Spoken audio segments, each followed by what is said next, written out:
जैसे जब शिशुपाल का शरीर छूटता है भगवान के हाथ से, तो उसकी जो ज्योति थी वो भगवान कृष्ण में समा जाती है। कुंभकर्ण का जब शरीर छूटता है भगवान के से, तो उसकी ज्योति भगवान राम में समा जाती है। यह है सायुज्य। तो इन चार प्रकार की मुक्तियों में शरीर रहता ही है, लेकिन जो कैवल्य मुक्ति होती है वो सब शरीरों को छोड़ दिया जाता है। जब कोई भी शरीर नहीं रहता है तब कैवल्य मुक्ति होती है। उस मुक्ति के लिए यहां नहीं कहा गया, इन चार मुक्तियों के लिए कहा गया है। और भगवान ने कहा इन चार मुक्तियों की मान्यता नहीं है। सा मुक्तिर न तो मन्यते, उसकी मान्यता नहीं है। यं कैवल्य मुक्तिस्तु केनोपायन सिद्ध्यति। जो अंत साधना करते हैं, अंत साधना करके अंतर ज्योति लाभ करते हैं, अंतर नाद लाभ करते हैं, और नाद से भी वे परे चले जाते हैं निशब्दम परमम पदम। वह जो मुक्ति मिलती है असल में वही मुक्ति है, वहां कोई शरीर नहीं रह जाता। असल मुक्ति यह मुक्ति है। तो सत्संग से जो तुलना की गई है स्वर्ग और मुक्ति की, उन चार मुक्तियों के लिए, उन 7 स्वर्गों के लिए। सत्संग, सत और संग, ये 2 शब्द। वह सत्य क्या है?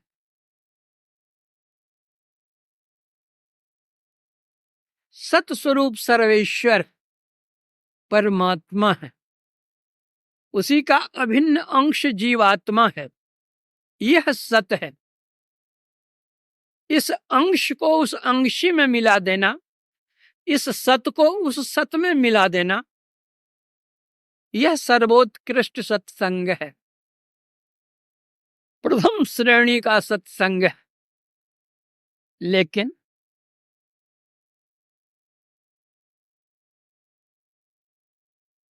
उसके पूर्व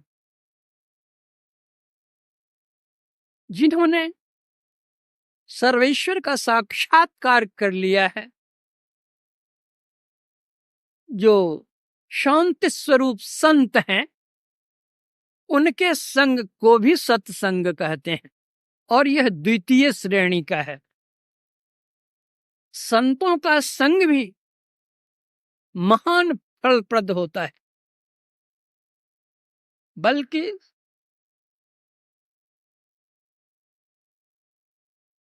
संत कबीर साहब कहते हैं, परम पुरुष की आरसी संतों की ही देह, लखा जो चाहे अलख को इन्हीं में लख ले।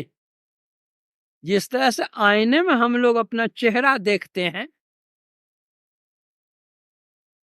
तो संत कबीर साहब कहते हैं संतों का जो शरीर है वह परम पुरुष की आरसी है, आईना है। परम पुरुष को देखने का, अपने चेहरा को देखने का है आईना हमारे सामने में।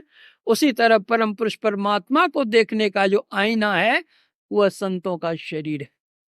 संतों में देखो, संत कैसे होते हैं? केवल बाल बढ़ा लेने से, या बाल मुड़ा लेने से, या गैरिक वस्त्र धारण करने से, या घर बार छोड़ देने से संत की यह परिभाषा नहीं है। संत किनको कहते हैं?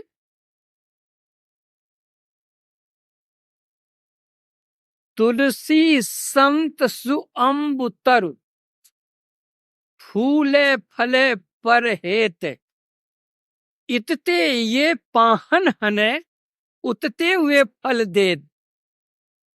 जो संत होते हैं वे आम के पेड़ के समान होते हैं। व्यक्ति इधर से ढेला मारता है, पत्थर मारता है, लाठी मारता है वृक्ष में, इधर से तो ये पत्थर मारता है, लेकिन उधर से वह देता क्या है? मीठा फल, आम देता है। मार खा करके भी फल देते हैं, मीठा फल देते हैं। तो जो संत लोग होते हैं वे सहना जानते हैं, कहना नहीं जानते हैं, लड़ना नहीं जानते हैं।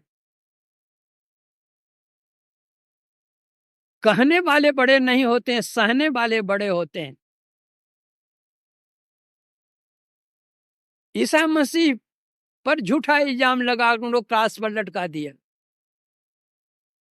लटक गए, कोई बात नहीं। भगवान बुद्ध थे, जब उनका यश सौरभ फैलने लग गया संसार में, तो उनसे जो द्वेष रखने वाले लोग थे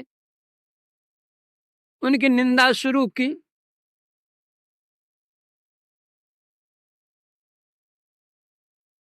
जिनको आस्था थी भगवान बुद्ध में, उन्होंने कहा कि नहीं नहीं, ऐसे वे नहीं हैं। तो उसमें से एक ने कहा कि मैं अभी तुमको बतला देता हूं कि वे कैसे नहीं है, चलो मेरे साथ दिखला देता हूं। भगवान बुद्ध जहां बैठे थे, दूर से ही उन्होंने गालियां शुरू की। भगवान बुद्ध सुनते रहे, सुनते रहे, सुनते रहे। जब नजदीक में वह आदमी आया तो भगवान बुद्ध कहते, आओ मित्र बैठो।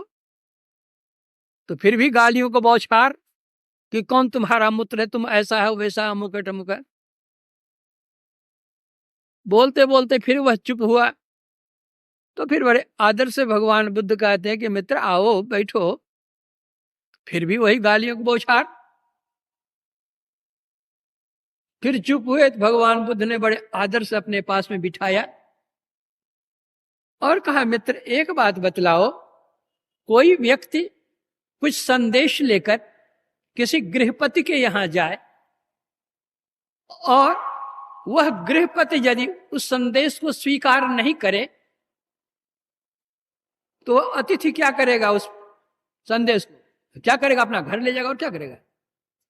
कहा, तुमने मेरे लिए जितने संदेश लाए मैंने एक भी नहीं लिया।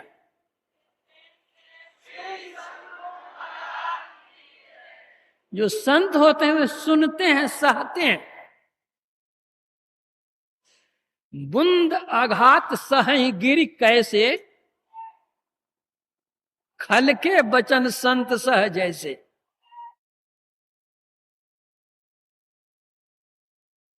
गुरु नानक देव जी महाराज कहते हैं, साधो मन का मान त्यागो।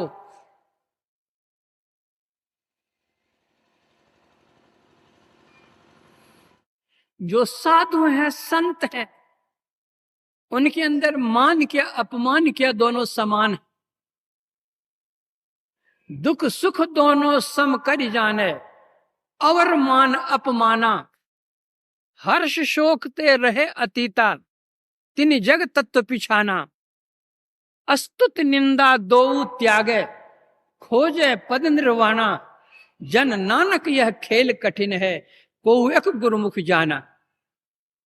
गुरु नानक देव जी महाराज कहते हैं, जो साधु होते हैं, संत होते हैं, वे मान अपमान से ऊपर उठे हुए होते हैं, निंदा स्तुति से ऊपर उठे हुए रहते हैं, हर्ष शोक से ऊपर उठे रहते हैं।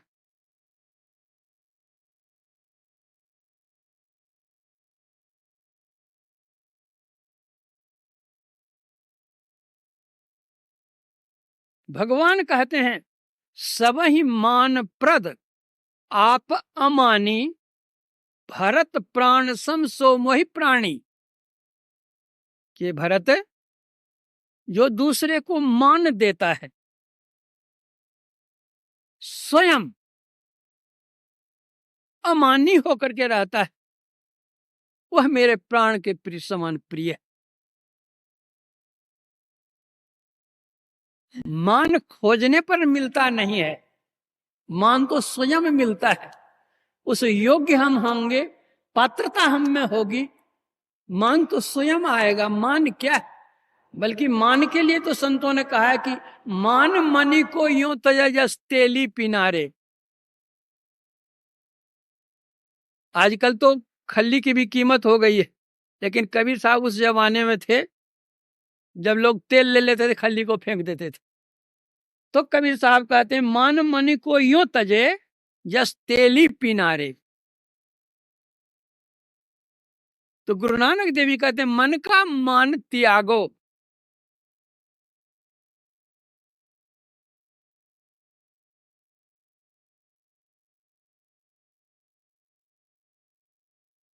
मान शब्द के अनेक अर्थ हैं।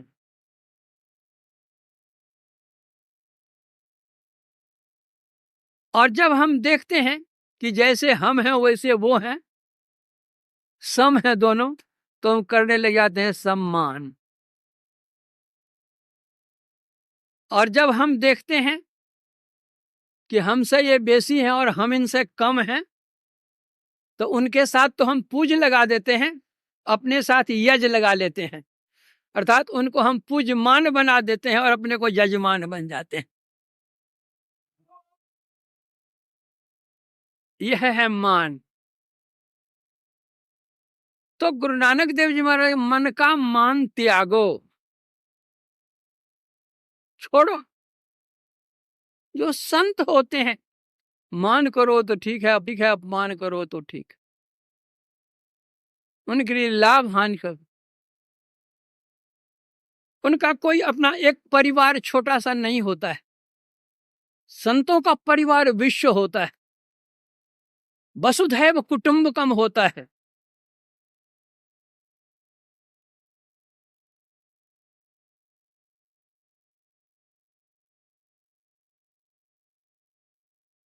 गोस्वामी तुलसीदास जी महाराज शांत निरपेक्ष निर्मम निरामय अगुण शब्द ब्रह्मैक पर ब्रह्म ज्ञानी, ये संत होते हैं।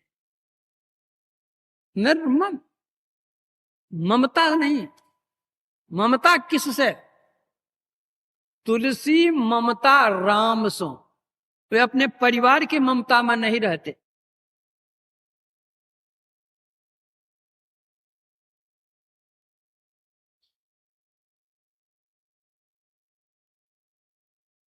संत कबीर साहब ने कहा अबधू माया तजी न जाई, घर को तज के मठिया कीना,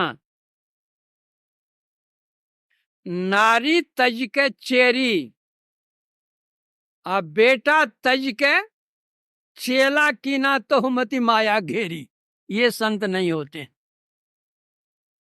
अपने घर को तो छोड़ दिया, लेकिन मठ